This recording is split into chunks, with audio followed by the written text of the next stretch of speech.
Odami don't we? Odam ekumemudo. Teuso damia, mame treudo. Enadam you, menyamimu. Ibronie, aye. Teudamia ode, mayeni siwo. Aye, me will be painting na me man.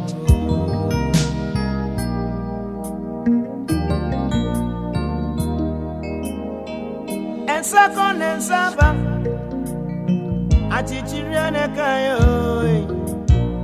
I ain't no by my baby do. And I damn you, Benjamin. Brony, aye.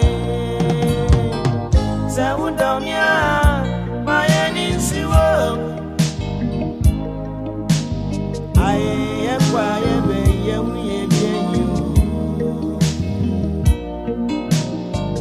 Saudomia, day, my siwo. We may be painting now.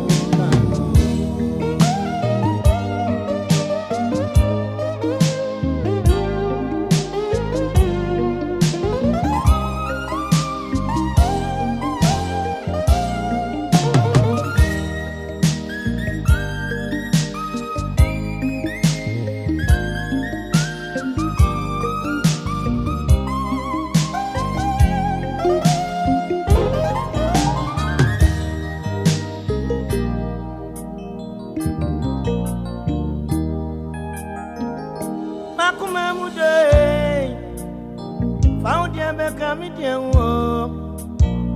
Won't you mean to me? No, do I every day?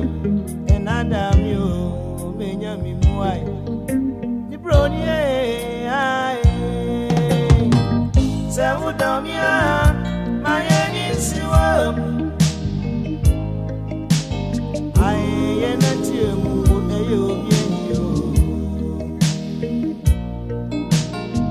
Saudomia, my siwo. I am quiet, young we every time you. Saudomia.